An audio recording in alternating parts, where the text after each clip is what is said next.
Bro, my friend's been roasting me yesterday. He roasted me. He told me, bro, you look like a caveman. Yeah, you dress like a bum and everything. So I decided, you know what? It's time to finally come out the closet. It's time to finally change. Go into my closet. Sorry, I don't know why I said that. It's time to go into the closet and to change my clothing. So that's what I've done. Boys, the year's gonna end. I decided, you know what, we're gonna end this strong. And by the time you're watching this, by the time this video is uploaded, it is the 31st of December, inshallah, God willing. So what a freaking year it's been, huh? Let me know how your year has been. I've been through lots of ups and downs.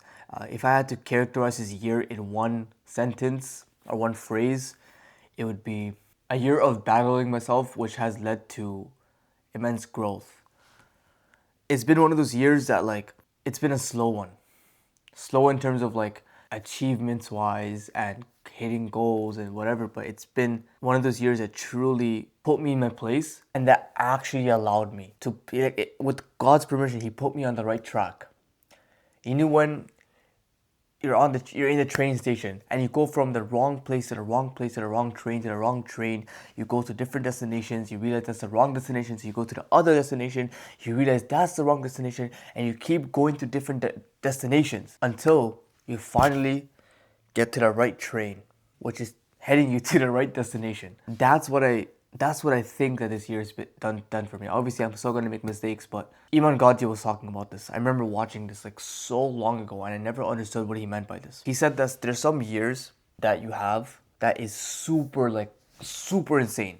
That means like your goals, your achievements, you make this much money, like you're really like winning. But those years of you winning must, and it's a must, come after the years of private victories, the years of people don't see the changes that you've made within yourself, the years of internal battles, the years of journaling upon journaling upon journaling, finding who you are, figuring out your problems, fixing your internal issues. Your private victories must come before your public victories, and I've finally understood what that means. So this entire video, it's going to be just all the lessons that I've learned this year that I believe is going to absolutely change my life. It already has changed my life with the permission of God. But what I mean is, going into 2026, if these lessons are applied, I'm not even lying to you. I say this in almost every video, the people that watch me. I genuinely believe God's gonna reward me in 2026 if God wills. If I keep living and everything, if God wills, I feel like it's gonna. I feel like the public victories are gonna come. Many of us, we just work, trying to get the public victories before we ever did the private victories. We try to shortcut our way.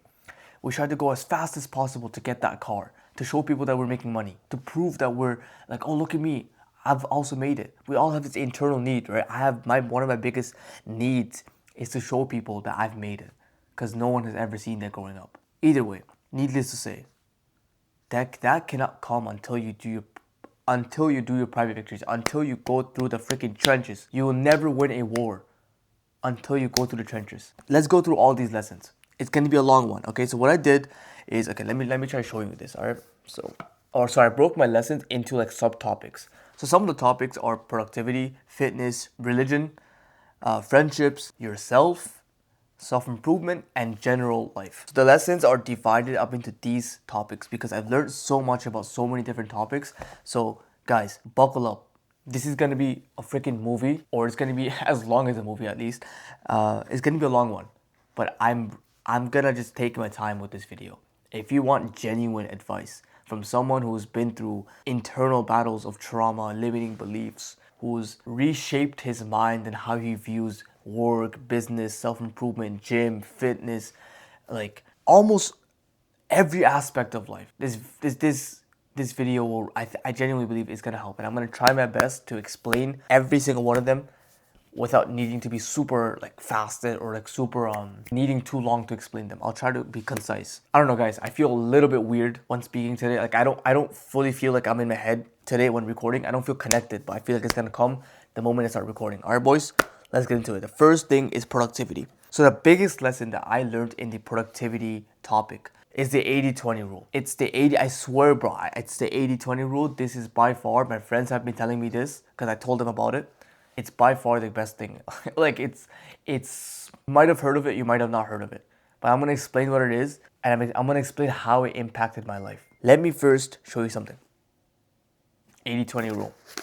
I bought it like a couple days ago. I haven't read it. I knew about the 80-20 rule before, but this is such a topic that I needed to just buy a book about it. What the 80-20 rule pretty much is 20% of tasks, 20% of the work gives 80% of results. So what that pretty much means is, let's just say you're a YouTuber, right? Just like myself, you want to make YouTube videos. 20% of the tasks will give you 80% of the results. 20% of doing YouTube work, the 20% is literally record videos and upload them. That is 20%. Like it's the tasks, right? Because there's only a few tasks that will really move your life forward, right? You could be changing your YouTube banner so many times. You could be changing your profile picture so many times. You can be like, there's so many random things you can do. But if you can just focus, which is your 80-20 tasks, then you're chilling, bro, right?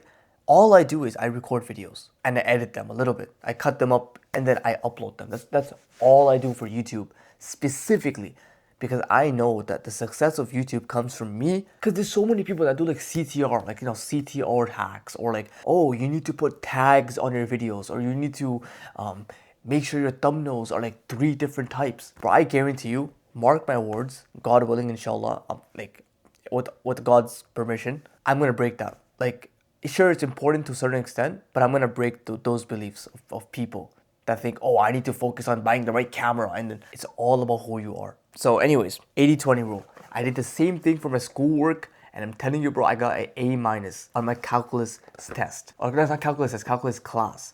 And you might be like, oh, I get A- on my free time. Okay, you might be smarter than me, but genuinely, this is my best university semester. Like, the last 3 semesters of university, the last 3 years of university have been absolute abysmal. The first year, you know my story, I was literally failing. I was on academic probation. The second year, I didn't give a crap about university because I got into entrepreneurship. The third year, same thing. I'm in the 4th year now, and I'm finally still giving a crap about entrepreneurship. I still care about entrepreneurship, making videos and stuff like that. But I realized I can still do 80-20 for school. I realized that instead of doing what students do all the time, I can study for 1 hour a day and I can actually do good. Because all I'm gonna do is I'm gonna focus on answering the questions. As long as I can answer questions, the questions that I will be tested on, I'll be good. And that's exactly what I did. And the exact questions that came on the exams were the questions that I was practicing already. 80-20 task. Most students think that they need freaking 10 hours to study. Oh, no, you don't. You need 1 hour. Genuinely, 1 hour of hard work. 1 hour of the work that most people are always skipping. The 80-20 is that important. All right, the second one is not task switching. So this is specifically when you're actually working, okay? What task switching pretty much is I used to do this a lot, right? I would like start my work, I would do my work, and then middle of the work, I would be searching up like random stuff. I would be searching up on Google Maps. I don't know, I would be just going on Google Maps, checking out different countries and stuff like that, like for no reason. Or I would be messaging my friends. Or I used to go on TikTok and Instagram a lot. I used to start watching YouTube videos to run away from the work. Think about that. I used to get up, wake up, start something, watch another YouTube video, which led to another YouTube video, which led to another YouTube, and then it led to like 10 YouTube videos, and then I would start doing my work after that, and I literally cannot do it. This is what so many of my friends, I caught my friends doing this as well, right? In real life. Because task switching is like you wake up and you're checking messages and checking this, Guys, I'm not one to always be explaining scientific stuff on this channel because I want to speak from experience. But it's been proven that if you task switch, it takes 20 minutes for your focus to regain back. If you task switch, it takes 21 minutes for your focus to regain back, to come back. 21 minutes. Imagine if you do that multiple times. How many minutes is it going to take for your Imagine, task switching once takes 21 minutes away. And imagine you do that all the time. Imagine you do that multiple times. It's not a joke, bro, right? This is why you can't focus. This is why it feels like a mental block. There's like a block here, like a wall that's stopping you from getting into the work. There's a wall that, you're waiting for something. You don't know what you're waiting for. It's because you've diluted your focus. You're task switching. You're checking Instagram. Practical tips is when you wake up, don't check your phone for the first 3 hours. When you wake up, don't check your phone. Don't check Instagram. Don't check notifications. Don't check anything. I almost checked my notification this morning, and I caught myself. I'm like, yo, what are you doing, bro? You're supposed to be recording. You're supposed to be, scripting, or not scripting, but writing down this stuff, for the video. So I caught myself. I stopped. I didn't do it. I'm telling you. I'm telling you right now. Don't check your phone. Don't watch any videos, bro. I saw my friend also doing this. Don't watch any videos in the morning. The next thing is, after you wake up, you do your little morning routine, whatever, you get straight into doing the work. Literally first things first. This is something that has absolutely helped me, because it's one of the most important things on my day, right? Like, I'm confused, because if you're someone who wants to get a good mark in school, for example, and you work at like 8 p.m., 9 p.m., you might say that, oh, I work better that way. No, you don't. You're just used to that way. Imagine you want to get a good mark and you start working at 9 p.m. Work as in like your work tasks, like your homework, your assignments, or for example, if you're someone who's already at a job, you want to work, make a little side hustle, whatever it is, make YouTube videos. Why is it so late in the day? Why? 9 p.m., 10 p.m. Like, this is why you can't study. You did so many things earlier on. Now you're gonna go study? Like, you've scrolled, you've probably jacked off, you probably played video games, you probably ate food that was really bad for you. Whatever it is, maybe you were, maybe you're not, but I'm just saying, giving you an example. A lot of people do that. And then they start studying, and then they realize why they can't study, and then they're scrolling mid-studying. This thing is like, imagine, right? Imagine your ancestors, our ancestors. They would wake up, I don't know, brush their teeth. I don't know how, they would probably clean up, whatever. Not really brush their teeth, but they would clean up. They would, pray to God. And what I mean ancestors, I don't mean like, oh, caveman. I just mean like even, a couple hundred years ago or something. They'll pray to God. They'll probably meet with their family, and then they'll get straight to their work. They'll get straight to the priority of life, of sustenance, of living, of work. Think of it, even the caveman ancestors that we had, they would wake up, they'd probably do something, I don't know, and then they would get straight to hunting for the family. The family needs food. They would go hunting, they would go out. I'm so confused. Since generation, working was like every man's duty. But now we wake up, we scroll, we do this, we do that, we eat breakfast, we do this, and then we get to work. How does that make any sense, guys? Right? So, but you, you guys know this video is gonna be a long one, bro. I'm only on productivity, but yeah. So do the work as early as possible. You might be saying, "Well, I have class." Well, this is what I did, right? Sometimes I had morning classes, and I literally, like, unless I woke up earlier, I couldn't do work in the morning. So I would try doing a little bit of work in the morning, but what I would do is, during the times I had classes in the morning, I would literally finish the class, go straight to the a specific building in a specific working space in my campus, and just start working there. I would not go meet up with friends. I would not go call any. I would literally just go straight there, and I would work for 1 to 2 hours, and then my friends would come over, and then we'd speak, we'd go pray and stuff like that. We'd go eat and chill. But I'm not letting people take away time from my work. Because think about it, I'm trying to like build the life of my dreams, right? I'm trying to build a business that works. I'm trying to build a channel that is growing. Why am I gonna is this not a priority for me? This is literally life and death for me. I want to go support my family. Bro, why would I put other things more important than this, right? So make sure you do the work as early as you can. And if anything that is stopping you from doing the work, make that sacrifice. Tell your friends, we'll hang out later. Otherwise, it shows me that maybe your work isn't as important for you anymore, So make sure you do that, okay? All right. Number 4 is work as if you're breaking out of jail. I don't know, I just wrote this randomly. What this pretty much means is make sure that you're working as if you're trying to make this work, right? You really need to make this work. You really need to hit the pit pocket. I don't know how to break out of jail, bro. You try to hit the pit pocket, whatever. I don't know what you do. You make like a fake key, and then but you gotta make it work. You get one shot. You get one shot at this. If you get caught, done. Right? So in a way, don't rush your work as if like, oh, I need to make it be a billionaire tomorrow or something. No, but make sure that when you're working, you're actually trying to work. So when you're doing your math homework, don't just open the math test or the math practice questions and then just do them. No, like list down your mistakes. List down what you're bad at and redo the questions. Make sure you're actually doing them. All right, number 5 is make deep work part of your identity. So this is kind of sort of what I mentioned earlier about doing the work early, which is as men, we all have a level of work that allows us to provide, that allows us to live with freedom, and that allows us to exert our energy. We all have something, a work, a purpose, something we need to work on, like something as men. So I noticed this back in the day. I would wake up and I would have nothing to do, right? I noticed this even with my, with some of my friends back in the older, like a couple, 3 months ago. Like I think nowadays it's much better. But 3 months ago, they would sort of also wake up and like have not much to do, if that makes sense, right? And that's just because you don't have a specific thing you're trying to build as a man. As a man, you need to like genuinely, right? A lot of this is going from boy mode to man mode. I'm not even lying.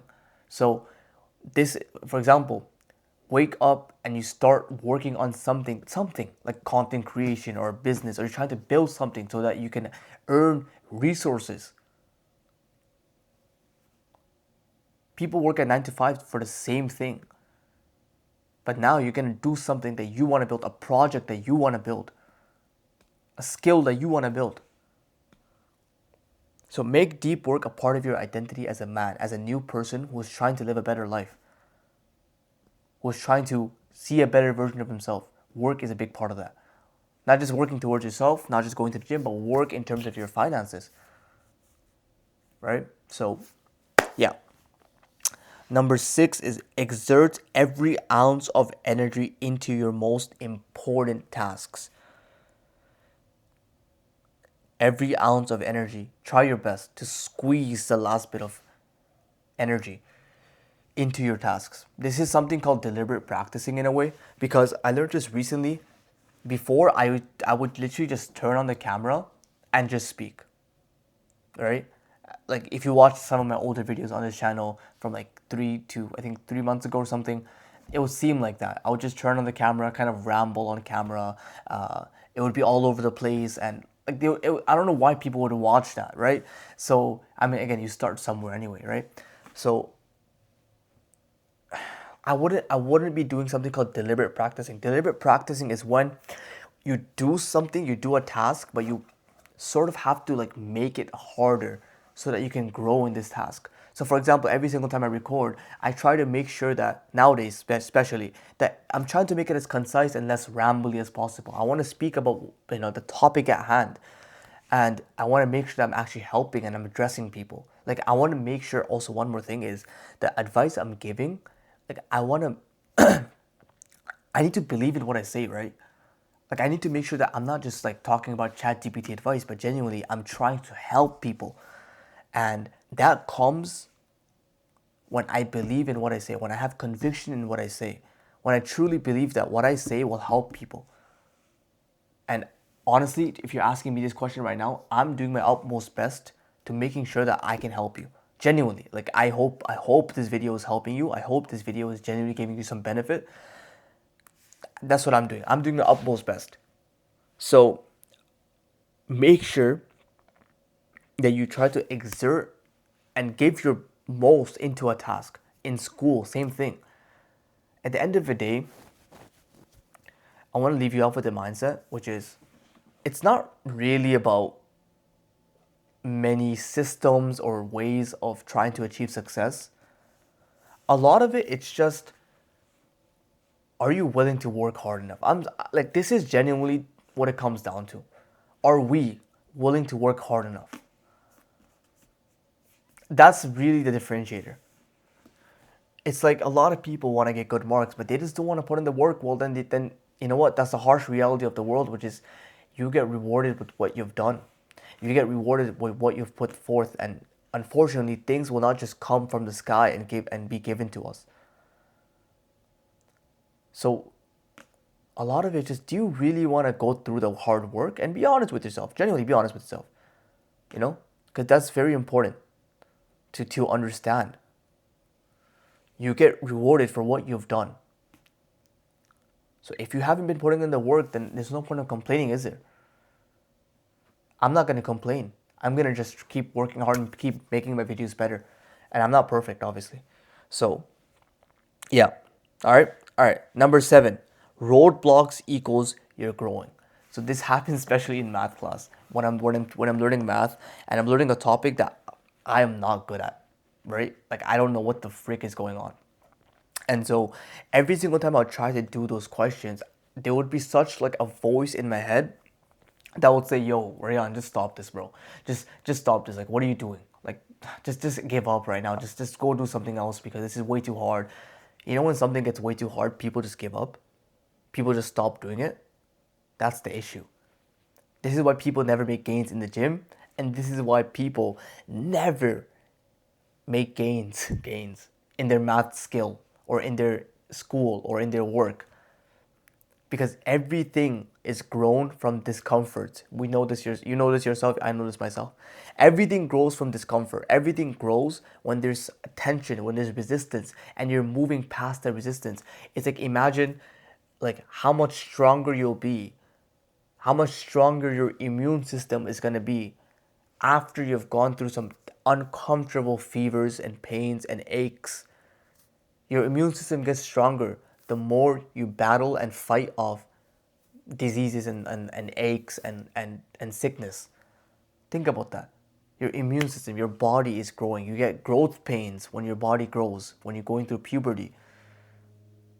Like, discomfort, you need it. Like, that's how God made the world, right? So when I started realizing, I told myself while doing this question that I'm like, my everything in my brain was telling me, "Yo, stop this, stop this, stop this," right? And then I realized, wait, like I'm supposed to be going through discomfort. That means that I'm learning something new. So I told myself to sit in this discomfort for a little bit longer because I'm learning something new, finally. Like I'm actually hitting new strides, new levels to my math that I've never experienced before, which is why I feel uncomfortable. Things that are new will always feel uncomfortable until you just get used to it. That's how humanity, everything works. Apply the same logic here, okay? And the last one about productivity that I want to speak about, which is don't eat breakfast. Just don't, please, just please, like, don't eat breakfast. I know you might, unless you need it for medical reasons for some reason, but just don't eat breakfast. All right, like I'm telling you, I've tried multiple times like to eat breakfast and everything, and you just feel so much slower. And now you might be saying, well, I need breakfast, otherwise I can't focus or I can't do it. And to that, I will say is yes. Right now, you need breakfast, but you haven't tried it for 1 to 2 to 3 weeks. You have to get used to a new lifestyle. Remember, I told you about being uncomfortable. You need to get used to a new lifestyle for you to make a good decision. For me, I look at it like this. When I eat breakfast, I feel lethargic, I feel slow, and I feel like relaxing because I'm feeding myself for something that I haven't done yet. I haven't worked hard yet. I haven't done anything. Why do I deserve to go eat? Eating is when you've hunted and then you've gotten the food, now you go eat with your family. That's how I look at it. And I'm telling you, I feel so much more alert. Now it's becoming it's becoming so normal. I haven't been eating breakfast for like the last 3 years, right? So it's become normal. But I realize when I eat breakfast, then I see a difference. One thing that Hamza said back like a while ago that really resonated with me is that if you always feel like crap, then you don't know what crap feels like, right? That really hit me. If you always feel like crap, if you're always used to eating junk food and eating breakfast, then you don't know what it is to not be honest. So if I were you, for 3 weeks, no breakfast, no breakfast, because I wrote it down here on my iPad. There's a thing in inside of our stomach, or it's called the growth hormone. It's called ghrelin. Okay, ghrelin, or right, ghrelin, and this is what you call, not the growth hormone. Sorry, it's called the hunger hormone. And so ghrelin is the hunger hormone, and pretty much it's when your body feels hungry, right? And this thing grows, right? Now let me tell you this: ghrelin is a poor predictor of long-term hungriness or hunger, meaning that this hormone that you have that tells your body that you're hungry is typically short-term hunger. Which means it's not accurate. It's not that accurate. people with low ghrelin are still obese. A lot of other, my stomach's rumbling, bro. I'm not that hungry, don't worry. But a lot of other factors play into you eating. Most of it is I like eating because it gives me dopamine. Just be honest. Eating feels great. I love eating. But I know it gives me dopamine. A lot of us might be just addicted to dopamine, addicted to eating the food rather than actually being hungry. And because your brain has learned, oh, wake up, eat food, wake up, eat food. Your brain has learned that. It's become a habit. Now, when you don't do that, obviously it's going to feel very, very weird. But that's the point. All right? So just know that your hungry self inside, like your hungriness, is a lot of it is not accurate. All right? All right, bro. My freaking camera is about to die. I have to change the position so I can charge it. Sorry, boys. I had to change the position, so hopefully you don't mind. I prefer the other position, but it is what it is, right? So now we're gonna move on to the next one. We're 30 minutes inside. Now we're gonna move on to the next topic. All right, the next topic is fitness. Okay, so this has been a big year for me when it comes to reappreciating the gym. I realized that I was not appreciating the gym. I realized that I forgot that what the gym even gave me, with the permission of God. I forgot all of that. And I realized something more than just getting a nice physique this year. So we're gonna talk about it. Number one, never chase results and start appreciating the gym. I remember back in like September or October of 2025, like literally a couple months ago, I was getting into this very low period of my life. This low period of my life where I was very unhappy with my physique. Every single physique video I would make, like of me flexing, I would be like making like a weird face, like a face of disappointment, a face of like, oh man, I have such small arms. A lot of people would tell me, yo, bro, you're getting bigger, and I'd be like, nah, I'm so skinny, like an idiot. I thought that, oh, me thinking I'm skinny is gonna make me humble. So either way, I used to tell people, nah, I'm so small, I want to get bigger. I remember this one time I was sitting at this workout. I was literally doing cable flies. So you know this, right? And I was doing cable flies, and I stopped doing it, and I was just kind of looking around the gym, and I saw people that were really jacked. I saw people that were in really good shape, and I was just like, man, why am I not there yet? Why am I not there yet? From that moment on, I really started to not like the gym anymore. I started to miss days, weeks from the gym. And people would be surprised, like, yo, Mahi, like, yo, I thought you're always going to the gym. You always like the gym. How come you stopped going? Like, you're not going as consistent anymore. I'll just say, yeah, you know, school or whatever. I would say that. It wasn't that. It's because I started chasing results. When you chase results and you don't get the result, you don't want to do it. If I was making this video right now because I need people to buy my product or make $1 million, I don't have a product, nor do I have $1 million. So what, do I stop making videos now? I started becoming ungrateful. Started getting really mad, oh, I don't have results and whatever. And I realized that was a big mistake, obviously. What the frick?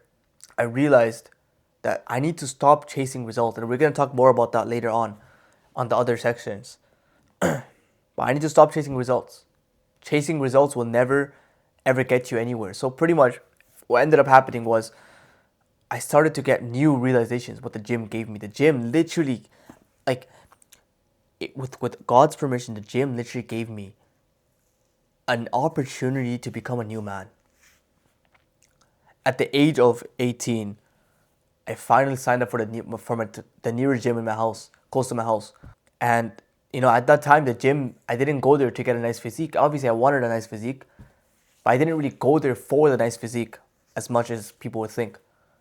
I went there because I saw it as an opportunity to become a new person. A new person from who I was, who I used to be, which was someone who was a loser, who was failing university, who was about to get kicked out of university, who was playing games till 3 a.m. and who was a disappointment, who hasn't achieved anything, not even working a minimum wage job, nothing. Doing nothing with his life and day, letting his parents feed him, continuously feed him.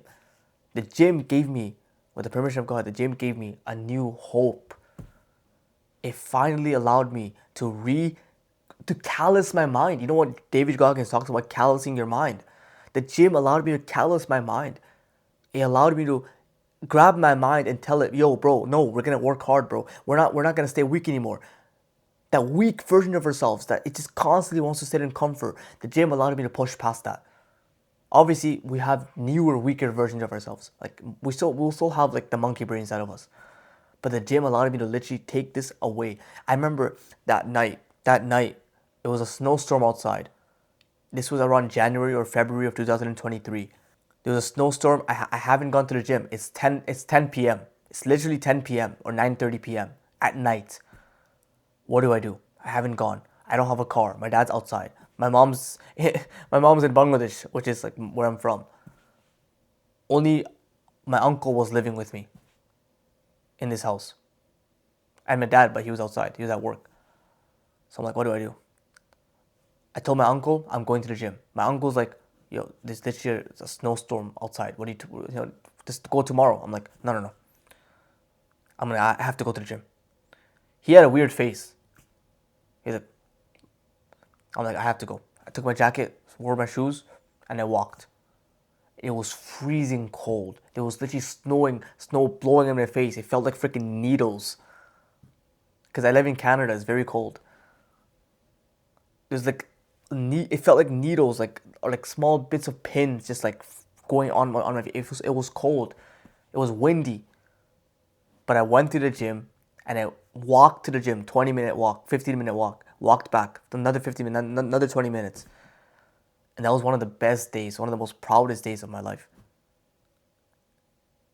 A kid like that, where just 2 months ago he was failing university and he was literally depressed, self-sabotaging himself,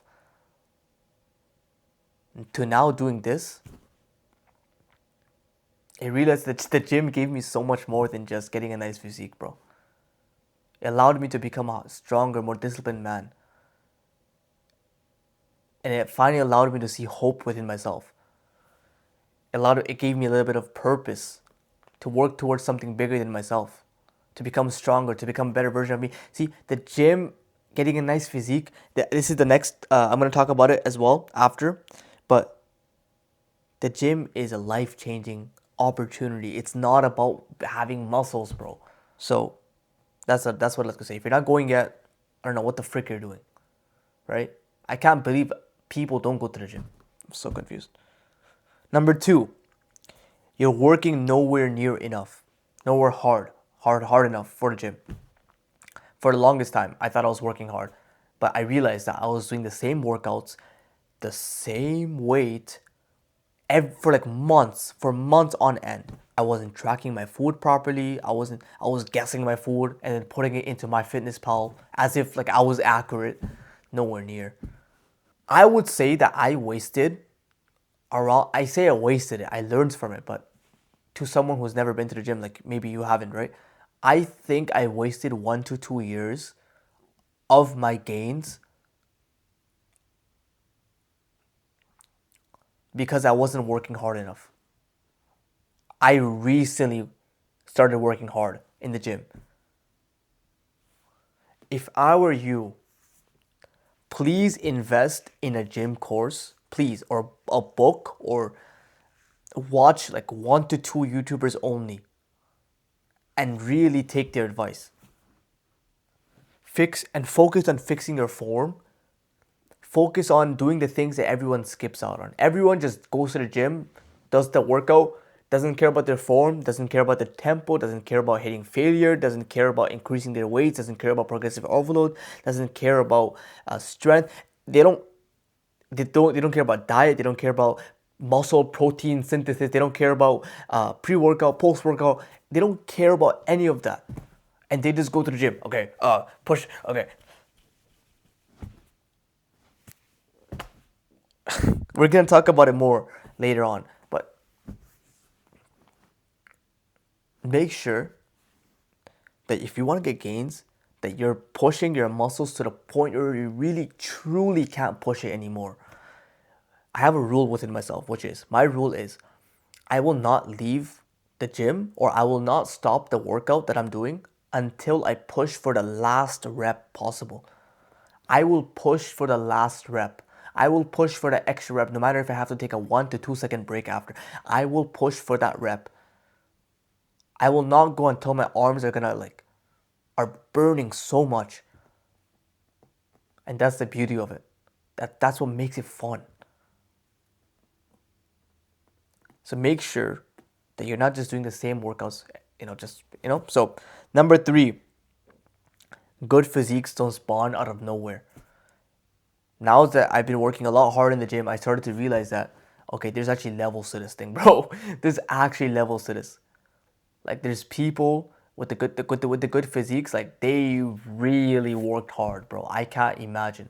The people with nice physiques, like they're at a different level.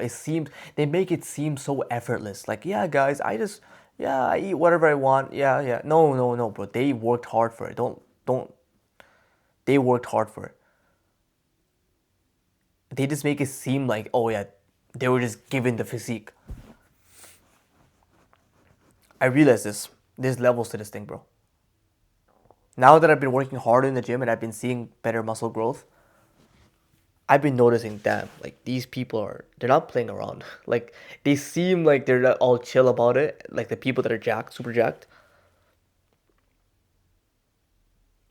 But they worked hard. They definitely worked hard for this. So yeah, the idea is if you want a good physique, if I want a good physique, we gotta live like them. We gotta truly live like them. They track their meals. They track to the level of detail because they realize, okay, this means a lot to them. They're not gonna waste this opportunity. They're not gonna half past it. They're gonna really take it seriously. Right? So, yeah. Look at it like this. Don't look at the gym as a side hustle. Make the gym one of your ways of living, like genuinely. Okay? So, if you number 4, if you love the gym equals nice physique. To a certain extent, obviously, the other stuff I mentioned earlier about working hard and taking it seriously, stuff like that. But if you love the process, you'll never quit. You'll never quit, right? So, yeah, I don't know. I just need to mention that. It was really fast. But number 5, actually speak to the people there. Okay, this is a big one, right? For 2 years, I've been going to this gym close to my house and I haven't really spoken to anyone.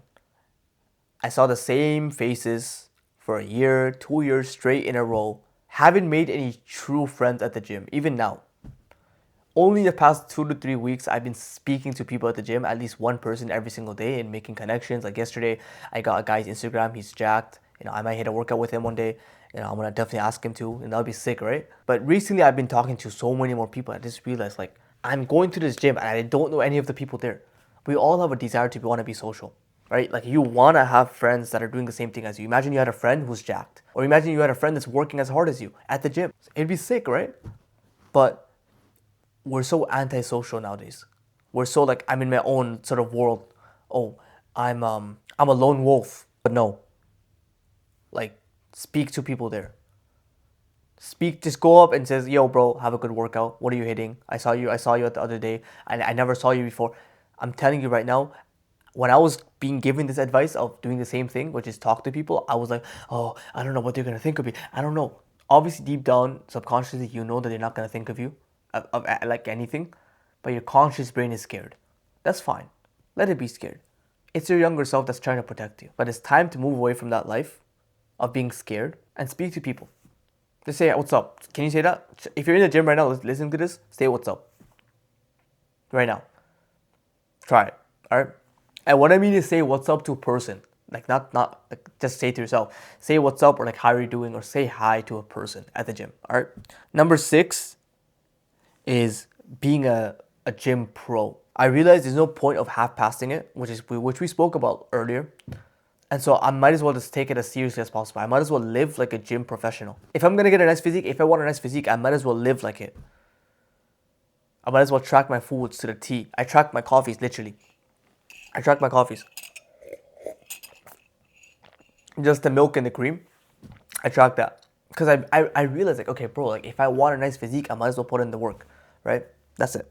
And obviously, the last thing is, for fitness is, I see the gym as a life changer and not just like a nice physique. A lot of people say, oh, you have muscle. I don't really care about muscle, though. It's not about that. It's not about that. And you know what? It is sort of about that because everyone wants a nice physique. Deep down, every guy wants a nice physique. They just don't like to admit it to themselves. And they're like, oh, no, no. I don't really like muscle anyways. But then your clothes can barely fit you and you don't. Like, biologically, we are drawn to nice physiques. Biologically, okay? It's why we're wired to. So, I know you're probably not one of those people if you watch this kind of content. I'm sure you're just like an ambitious guy, but a lot of people say that. So just realize the gym isn't about just a nice physique. It's about becoming a new man, right? That's what it taught me this year. And it taught me to really appreciate the gym. And it taught me to focus on like just the gym itself. Like, man, just going to the gym, you know? Forget a nice body, forget a nice physique. That's gonna come, but man, I really like the gym. I really love the gym, bro. Like, genuinely. I have so much appreciation for gyms in general. It's crazy. I guess one thing is like when you have like a bad relationship with something or someone and then you kind of get away from them a little bit and then you realize that what that person or what that thing, like for example for me at the gym, what that thing really did for me, what that person did for me, how much they benefited my life, how much they grew my life. When you become ungrateful, right? So I guess for me, God showed me in a way like, okay, I became really ungrateful with the gym. I became really ungrateful chasing results, whatever, whatever, whatever. I stopped going to the gym for like a week or two, and then I realized like, wait, it wasn't always about the results, guys. It wasn't always about the result, bro. When you move away from something, you start to think about it. Like, nah, bro, I miss the gym, man. And my life's not right without the gym. Because the gym gave me more than just a physique, bro. So it's almost like that, when you stop talking with someone for like a week or two and you realize like, nah, bro, that guy's my real friend, bro. Why am I stopping my conversation with him? And then now you go into rekindling your relationship, like making it better. But then now you go in with a new mindset of like, oh, I'm gonna really appreciate this guy from now on, right? So it's almost like that. All right, boys. I realized that I actually like skipped out on one, which is religion. I feel like I didn't speak about it for some reason. So we're gonna speak about that. This is number 3. All right. So my relationship with God was skewed a little bit. I mean, it's probably been like a big issue. Not gonna lie. Like I thought it wasn't like not common. It wasn't a recent thing. I think ever since growing up, like even though like I believed in God, like I had strong, obviously all of that, but it was skewed a little bit to the point where like I'm Muslim, right? So I feared God, I feared Allah more than I was supposed to. Like to the point where like I would try to distance myself from him sometimes. And I remember like this started happening a lot this year, especially last month. Especially the last like 2 months. I I realized like I'm so I didn't realize how merciful God was. I try to control everything on my own, and if I don't have control over my life, then I start panicking, and that's literally exactly what happened to me. I started panicking. I started, oh my God, like what happens if I die, and like all this stuff, and like I would have so much fear, and like I didn't understand that God is so merciful, that He's been feeding me this freaking entire time, bro. I literally lived. He fed me. He gave me security. He gave me water, like all the forget basic necessities. Bro, I'm living in a nice house. I'm living with no stress over my head. I have all the freedom. I have no school. All I can do, I'm not paying for my bills. And I was here trying to run away from God and distance myself is because I had a skewed sort of relationship, or like not relationship but like belief for a while. And may Allah forgive me, may God forgive me for that. I realized like God is on my side. God has been like, I prayed and everything, but I always tried to run away from being close to Him, from being one to one, if that makes sense. from sitting here by myself and just reflecting upon God would be really hard for me because I'll start getting scared. Oh my God, what's gonna happen? I try to distract myself. I realize how short life is as well. Life is short, and your end could come at any time. And there is something called intuitive thoughts, and intrusive thoughts. Intrusive thoughts is what I've been getting a lot, which is probably whispered by the devil. But intrusive thoughts are thoughts that are really negative, that give you like that panic, make you panic, and that make you run away, that make you distract. Where intuitive thoughts might be thoughts that might make you a little bit uncomfortable, but they're thoughts that are rare, but they're thoughts that actually help you think more clearly, that give you, like, we all hear it. For example, your end could come at any time. People die early, young, whatever, right? And a lot of us start getting scared. Oh my God. The intuitive thought, the good thought is like, okay, you know what? You take your life seriously, bro. Like it sets you straight, even if it hurts a little bit. Well, intrusive thoughts are the thoughts that make you panic. So I realized, yeah, life is short, but don't let the bad thoughts from the devil scare you again. Don't let that happen, right? Don't let the bad thoughts from the devil make you far away from God. And the last thing I learned, that I'm learning, is from my religion, is to let go and truly give God control over the things that I cannot control. When you can't control something that's outside of your control, your body still tries to control that. Do you know how? By thinking about it, by having anxious thoughts about it, by having fear over it. I learned this in the book called The Mountain Is You, great book. And the author was saying that when you can't control something, the future or whatever, or something outside of you, like when you go away, when you die, whatever, your body still tries to think about it. And your body starts to be super anxious about it. It gets super scared about it because your body is trying to control it. That's the only reason why it's scared about it. Like that's the only reason why it's a fear that you live with, that you have all the time. It's a fear because your brain is trying to control it somehow. Your brain thinks that if I continuously think about this fear in my head, then it's not going to surprise me. If that makes sense. Like a negative, or not a negative, but an outside force can't surprise me because I'm always thinking about it. That's not how it works. The moment you stop living with fear, I realized the book was saying, and it's true, it's the moment you learn to let go. And the moment you learn to let go, that God is there for a reason. God has been on my side this entire time. Why would you betray me now? As long as I don't do bad stuff and I don't like sin and stuff like that, and I don't disobey God to the best of my ability, like, obviously I have my shortcomings and my mistakes, but I can learn to trust more and give more, and give God the authority that he deserves. That whether I give it to him, he already has authority over me. I'm just saying, this is voluntarily, So I guess one more thing is a lot of people running away. I understand why people are running away, and a lot of people are distracting themselves away from the difficult conversations that they need to have about their life. About, if you ask a regular guy on the street about how short your life is, or this stuff that really hits you, that's, oh my God, such a scary thought. A lot of us are using social media as just a means to distract ourselves. We know this, but distract ourselves away from these questions that needs to be asked. Because the moment you ask yourself these uncomfortable questions is the moment that you can finally start to live your life with true purpose. I have a feeling, if you're depressed, ask yourself some difficult questions about your life, about death, about all of this. Let yourself not distract yourself anymore. All right, let's move on to the next one. All right, number 4, we're going to make it short.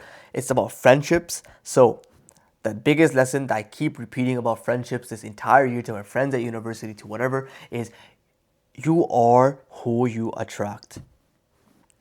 Bro, the only reason why, if you're watching up till this point, we're 50 minutes in, but the only reason why you're watching me is because you are somewhat drawn to me. That's it. Think about it. The videos I make only go out to the people that are genuinely drawn to me, that are genuinely been in my position before, that resonate with me, that relate with me. Those are the only people that watch my videos. You are who you attract. So stop being scared. I know you want to make new friends, and I hear a lot of people to ask me like, yo, bro, I'm struggling with making new friends. And I tell you, You're not struggling with making new friends. You're struggling with going up to people and asking them and introducing yourself to them. It's a you problem because you expect friends to be thrown at you. So you're not struggling with making new friends. You're struggling with not having enough respect for yourself, which is fine. I haven't had that in a long time. Only recently in the past, like literally since yesterday, I started to improve that. So what I'll tell you is, instead of trying to make new friends, try to speak with more people in public and you'll make new friends. All right? And make sure you go to the places that you want to go to. If you want to have some gym buddies, go to the gym. If you want to have some more religious people that are not partying all day, go to the religious places in your campus or in your workplace or in your place of prayer. Like for example, I'm a Muslim. I'm gonna go to the mosque, right, to make some good Muslim friends. So yeah. Now the second thing is, I'd rather have a smaller core friendship group. Like genuinely, I'd rather have smaller core friendship groups because the value is just so much higher.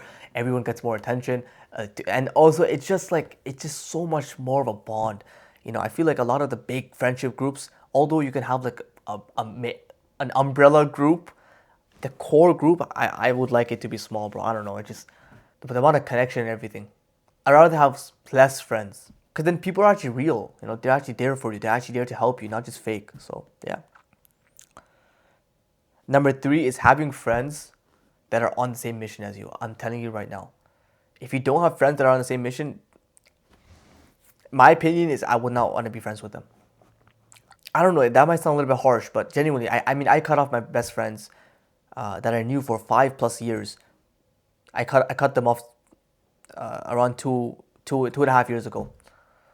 The reason why I cut them off is because I was just wasting time, being with them, just doing random stuff that wasn't benefiting me. And I realized that I needed to lock in. I needed to make money online. I needed to focus on myself. I needed to focus on making, my main focus was making money. And I realized like I can't be wasting my freaking life, bro. Right? I got to a point where I can't be wasting my life.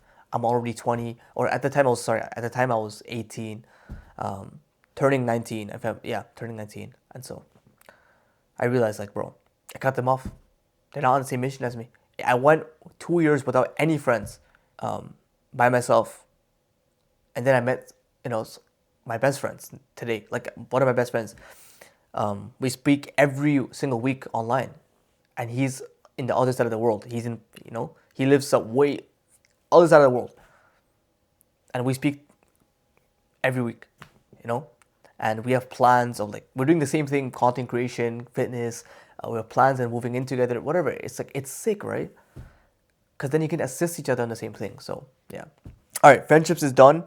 Let's go into number 5, which is yourself. Okay? Wait, I'm gonna take a little break. My camera is getting hot and everything, so I'm gonna take a little break and then we'll come back. Number 5 was yourself, right? Pretty much, this is all about yourself. This topic, yourself, your limiting beliefs, your mindsets, your goals, whatever, right? What I mean by myself is pretty much my biggest battle. I think this entire year, my biggest battle was not habits. I mean, that was also an issue, but it was more so being myself. That was my biggest battle this entire year. I didn't realize how many limiting beliefs I've had. I didn't realize that how many moments of my life that my younger self was living in survival mode, really. In public scenarios, I would go timid, I would go sad, I would go like, I would not behave in a way that I wanted to in public, in social scenarios. The way I speak, the way I conduct myself. A lot of it was because my younger self is just scared. This year has been a year of learning about me, who I am as a human being, as a person. Deep down, what my fears are, what my traumas are, what my younger self truly fears. And I realized that this entire time I was performing. I realized this entire time I didn't know what it meant to be authentic. I didn't know what it meant to be yourself. Who am I? Like truly, what is it like to be myself? All these times I would try to copy YouTubers the way they would act. I would try to copy because I would try to run away from who I am. I had a deep belief that was implanted in my mind since middle school days that if I am myself, that equals threat, that equals danger, So don't act like yourself. Otherwise, people will think you're weird. People will think you're awkward, and no one's gonna wanna accept you. So I would have to go through like identity crises, and then, performing, being someone who I'm not, all this stuff. Literally, I used to back in the summertime turn on the camera, try speaking, and if I don't say it the right way or the specific way, or if I don't say it in the way that other YouTubers say, like when they give advice, I would literally get so frustrated. I would turn off the camera, grab my head like this, and just freaking like want to squeeze my head because I was so frustrated. Why can I not speak properly? And I realized it's because I wasn't allowing myself to just speak. I wasn't allowing myself to just act, just be myself. Every part of my brain put like a jail cell. Like my real self was like in a jail, if that made sense. I put myself in a prison. I imprisoned my real self. The guards is my younger self that was imprisoning who I truly am. Think about it. Me just existing and speaking on camera isn't enough, or wasn't enough for my younger self. I get it, he was trying to protect me. But I think, despite lots of journaling, pages and pages and pages upon journaling, I think that prison has finally broken out a little bit. And my real self, which you're watching, hopefully, is finally getting kind of used to, just existing. So that's a pretty big thing, and I'm so happy I made this so much progress towards that. But one lesson I would say about being yourself and being authentic is stop getting people to think about you in any way possible. Like stop getting people to look at you or view you or think about you in any way. Like just no. You don't need people to think about you in any way. Just nothing. Stop chasing results. This happens especially when there's a girl.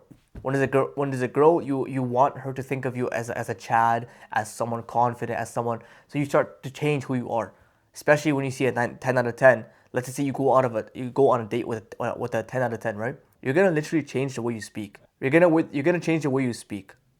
You're gonna change the way you act. You're gonna change because oh my god, you need her to like you. No. If it's one thing I want to say is stop getting people to think of you in any way possible. You don't need to get people to do anything to you. Just remove that. Done. Number 3 is understand your needs and feed it properly. A lot of us are filling our needs in the wrong ways. If you are uncomfortable of, or if you are someone who's trying to run away from life, you're gonna scroll. You're gonna doom scroll. But the issue is, the reason why you doom scroll is because you have a deep desire to want to live, but you find that uncomfortable. So understand your needs and understand how you fulfill those needs. If you play video games a lot, this is a big issue of mine. Did you watch my last video? There's needs. There's a reason why I'm playing. There's a reason why I was playing. If you're struggling with pornography, if you're struggling with fast food, there is always a need. Understand your needs and understand that the only reason why you're addicted to fast food and all these habits is because it's being used as the source, as the way to fulfill that need. A lot of this comes from self-introspection and finding out what your needs are. So I can't just give you the answer. You have to go journal and write about this. Again, remember earlier I talked about it earlier in the video. A lot of this is just based on how hard you want to work and how much you really want to fix your problems in your life. You know what? Some people, they don't actually want to fix their problems. They think they're struggling. They pretend like they're struggling, but they don't actually want to fix their problems. So a lot of this will come from deep introspection.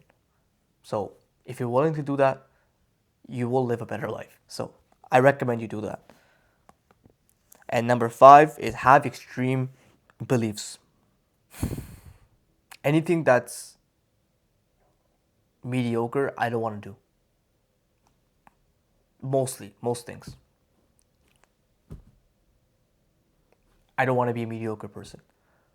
You have to realize the reasons for you to do something or not do something is based off the beliefs you have towards it. The reason why we like to sacrifice our sleep is because we don't believe it to be very important. The reason why scroll on Instagram or TikTok is because our beliefs towards it is not hostile. You need to have, if you want to live a fulfilled, life, if you want to live a successful life, if you want to actually grind towards being part of like the 1%, whatever it is, you need to have their beliefs. You see, they don't look at distractions the way that most of us do. I don't look at distraction like that as well.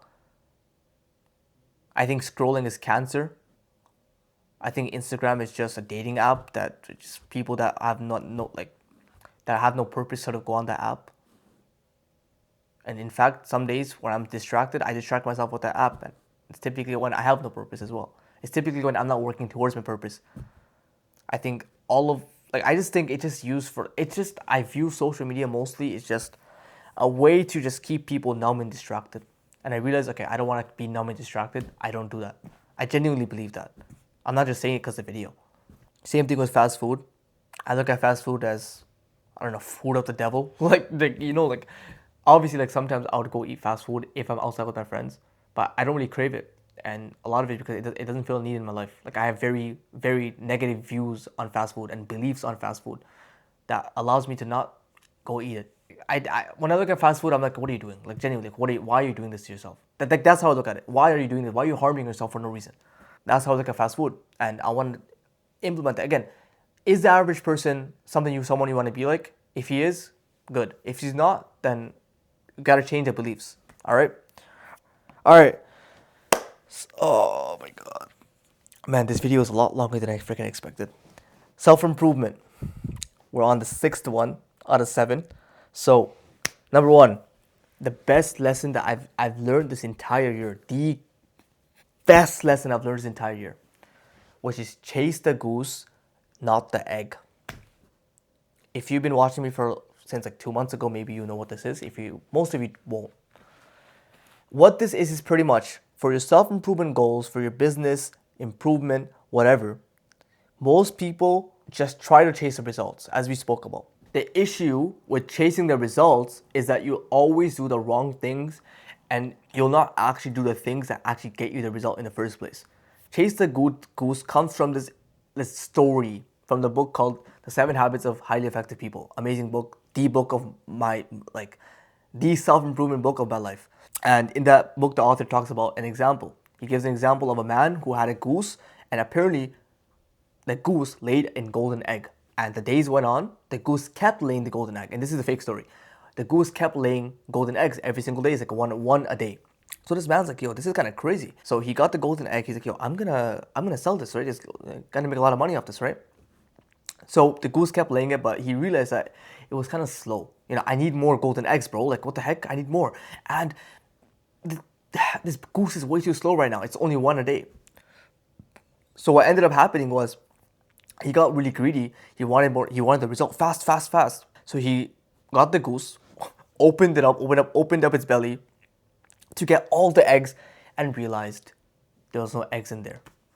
So not only did he destroy the goose, but he destroyed his ability to get the eggs in the first place.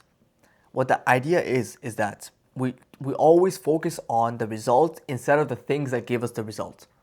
Because we are so greedy that we want the results. We try to focus on the quick fixes, the things that really give us the result. Like, oh, what's your CTR, bro? What's your CTR? Yo, what thumbnail are you doing? Yo, what colors are you using red or green in your thumbnail? It's just so dumb. Stop chasing views. I realize if I am someone valuable to human beings, no matter what platform I go on, people will continuously watch me because I focus on the thing that produces the results. I am the content creator. I make the content. I am the thing that will probably help the results the most. Sure, is making a good thumbnail gonna help? Yeah, but not necessarily too much. Everyone tries to... I used to do the same thing. I would sit at my desk from 8 a.m. to 4 p.m. doing work that would literally take me two hours max. And I would be doing that. From 8 a.m. to 4 p.m. pretending to do tasks, idiots. Instead of actually building the things, what makes my content the best content? Who I am, my development, my thoughts, my beliefs, my successes, my lessons. So I'm gonna go focus on living my life. I am the goose. quote unquote, I am the goose. So whatever you're doing, make sure that you focus on what produces the result, not what gets you, like not the result in and of itself. If you're in the gym, you know what produces the result? Working hard and hating failure. Yeah, it doesn't feel that great, does it? But that's what gives you the nice gains. So forget the results. Focus on working hard and getting the nice gains, and you'll be good. This is by far the greatest lesson I've learned this entire year. So please take it. If it's one thing, take this. All right, number 2 is focus on primary traits. What primary traits is pretty much primary traits is the real traits that is required for you to have a goal. For example, like I'll give you an example. Someone wants to be well spoken, right? One of my biggest desires is to be charismatic. Now, what I did before is I read, for example, How to Win Friends and Influence People, or I read these books, which is a great book. I really like How to Win Friends and Influence People. But here's the thing though. This book, a lot of the stuff in there are secondary traits. So there's things that will help you, they'll supplement you, right? The same thing with the gym. You have protein powder and creatine. They're good supplements, right? They're great supplements. But what are the primary traits to you building muscle? Going to the gym and working hard and hating failure and bulking. Making sure you're getting your calories in, making sure you're getting your protein in. And then you get the protein powder and the creatine to help you supplement that. Same thing with being charismatic. Sure, smiling more in public, what all the things that he speaks about, giving people appreciation, don't not fake flattery, all this stuff that the author Dale Carnegie speaks about in the book How to Win Friends and Influence People, they're all great. But if I'm someone who has limiting beliefs where I can't even go and approach people in public, or if I'm someone who doesn't even know who my real authentic self is and I'm performing all the time, then this is the real primary belief. If I just become one with myself and become like finally authentic in my true self, that's the 80-20 rule. I get most of the benefits of being charismatic in public. And then this stuff from the books, the secondary traits will come and help me, but we always try to focus on the secondary traits. Yo, what's your CTR, bro? What's your CTR, bro? Yeah, your YouTube channel. Yeah, dude, what tags did you put on your... Forget the freaking tags. Is your content even good in the first place? Focus on primary traits. Number 3, I'm gonna make a separate video about this. I can't talk about it. It's gonna take way too long. But I'm gonna make a separate video about this. It's the system that really changed my life. I'll make a separate video about this right now. This is it's way too long. The incubation period. This is something I want to slowly touch on. I recently learned about this, which is every single time you do something new, there's going to be an incubation period. What that pretty much is when you just do something new, it's going to feel new and awkward or something. For example, if I was a very famous YouTuber who had a million subscribers where I made like very edited videos, right? I made super edited videos, super edits with overlays flying all over the screen. And then I decided, you know what? I'm not gonna make edited videos anymore. I'm just gonna make regular sit down videos like how I make videos. There's gonna be a very big dip, massive dip, because when you do something new, people are not used to it. It's kind of weird, right? So there's always going to be a period where you're in this period of like you're not seeing much progress, you're not seeing much growth. It seems like it's not working out, and most people like my old self would eventually quit 1 week after the incubation period, and I'll try to go back to my old self. But then I've already lost like most of the viewers. You know what I'm trying to say? The incubation period is slowly it will start coming back up again, something like that, right? But we're not patient enough. So whenever you do something, it's fine if your life goes bad a little bit, downhill a little bit. Life doesn't always stay down. It seems like it. It doesn't. So understand the incubation period. All right. Number 7 is this life-changing mindset I've had, which is I was walking to the gym. It was very cold. It was winter. This was a couple weeks ago. And I was walking to the gym. And a part of my body, my brain was telling me, yo, bro, why are you doing this? Like, why? What's the point? Just stay home, relax, like go gym later, because I had no car on me that day. And I was walking to the gym. And then I was walking, my brain was telling me, and then I asked myself this question. I asked myself, okay, Mahi, let's just say you didn't go to the gym. What else would you do instead? And my brain's like, scroll. And I said it like that, like scroll. And then I started like smiling. I'm like, you'd rather scroll than walk to the gym, delay some gratification, feel good. Like it feels good to walk even though it's cold, but come on, like it feels great. I'm doing the hard work. I'm making progress. You'd rather scroll than do that. And then I started like laughing a little bit. I was like, yo, what the heck? So I started to realize like I would this lifestyle of self-improvement, improving yourself, working on your business, going to the gym, eating clean, reading books, learning, staying away from the bad habits. I would rather do this for free, whether I got the results or not. Because it gives me purpose. It gives me something to build towards. It gives me hope, like with the permission of God. Like, so I realized, what else would he do instead? Oh, watch video games, play video games.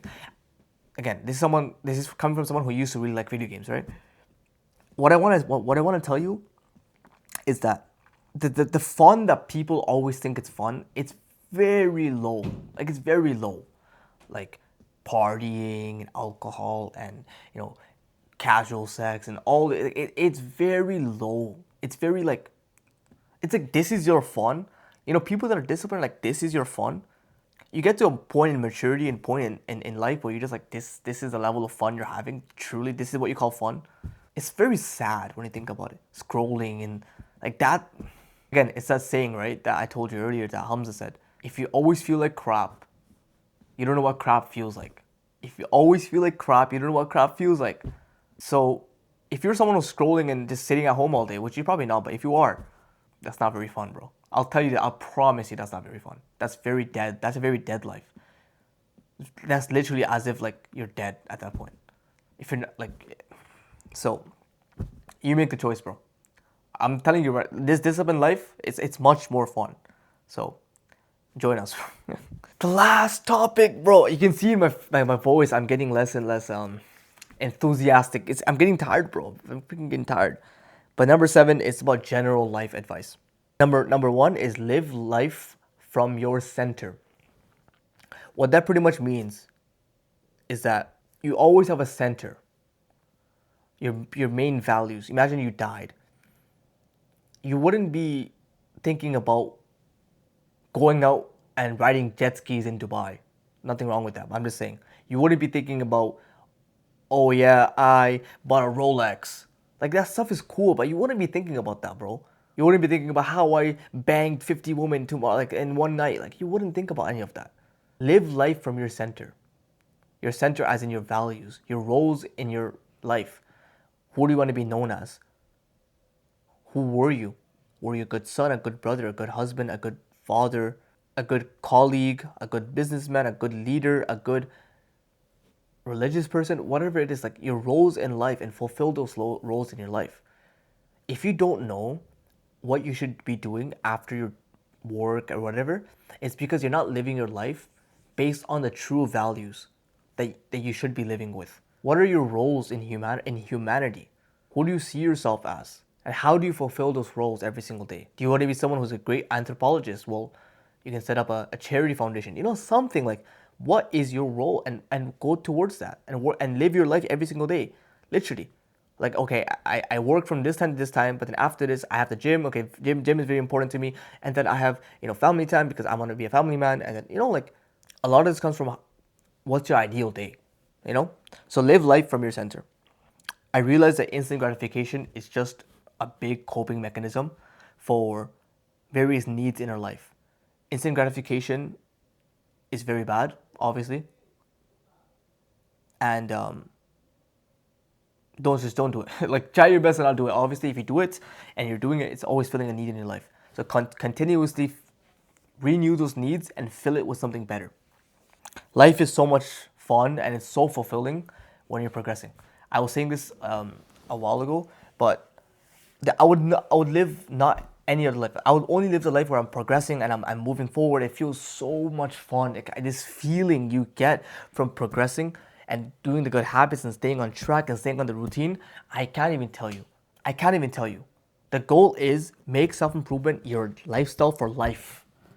Not your lifestyle for a little bit. For life. This is how you live for life. Dopamine detox for life. Obviously, you're going to have your mistakes and problems. Again, dopamine detox for life. Not doing instant gratification for life. the life of progress, getting away from the bad habits, doing the good habits, it's much fun than any other sort of life.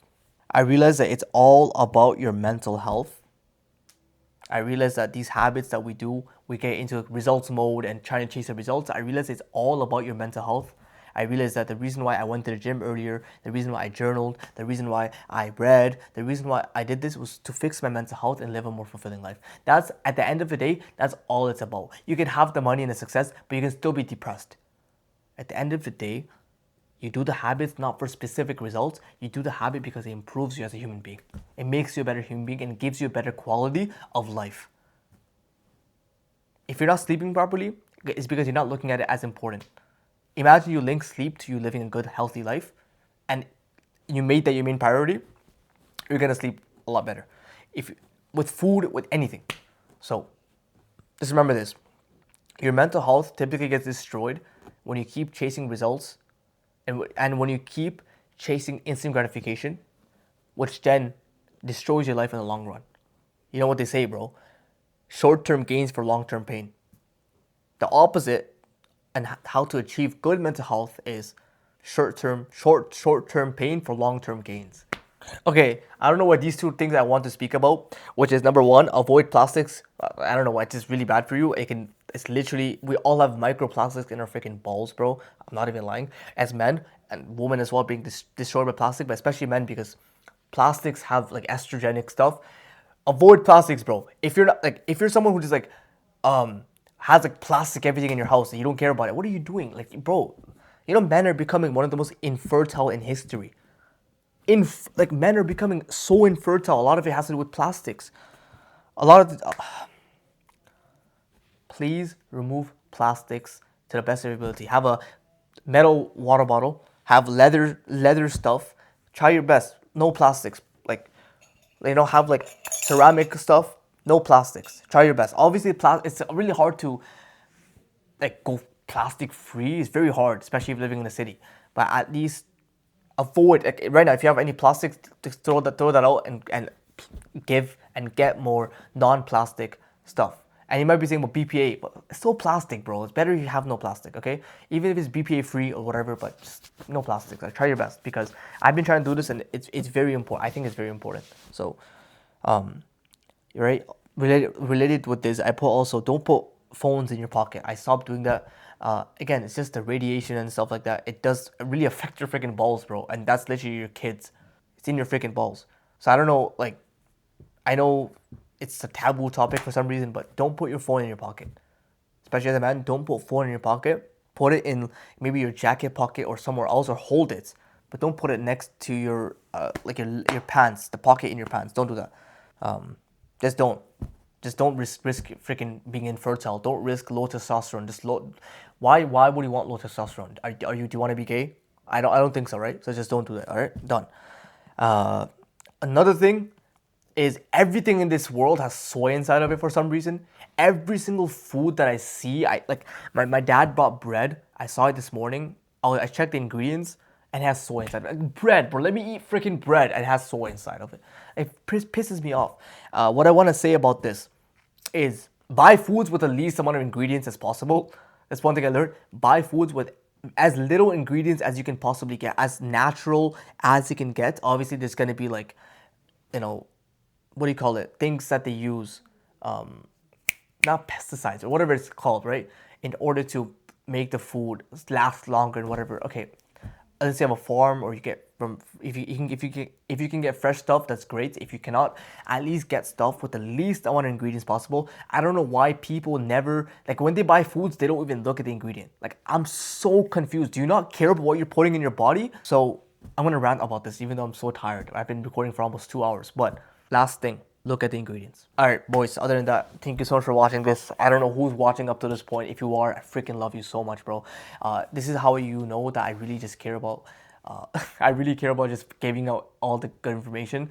And also, I just want to make sure that I'm actually giving out good information instead of just oh yeah, let me make a YouTube video so I can get views. F that. So hopefully this benefited one of you if you're watching this, or many of you, not sure. Other than that, I love you guys so much, bro. Thank you so much.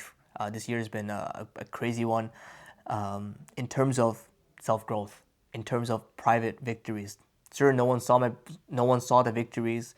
Most of the people at least never saw the internal victories that I've won with the permission of God. And I just want to say, I want to thank God for this, for bringing me this far into this journey and making me grow. And without Him, I would be freaking nowhere, right? So it's God who did everything for me, genuinely. He guided me. He put the right people in the right places, and I'll never be able to count His blessings that He favored upon me.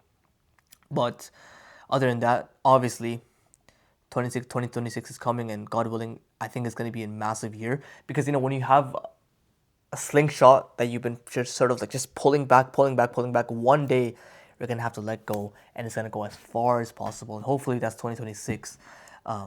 Obviously, it feels really bad, like when it seems like you're not making much outward progress. So like people don't see much in you, and so like it feels like you're behind and stuff like that. But alhamdulillah, all praise be to God. This year has been. I realize it's not about chasing results. It's not about the end. It's about chasing the goose. It's about chasing the goose. That's all that matters. Even when I'm rich, it's about chasing the goose.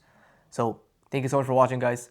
Have a great last day of the year, and have a great 2026. I can't wait to see you, boys. Let's freaking kill it, and let's go. All right, I'll see you on the next one, bro. See you next year. Assalamu alaikum.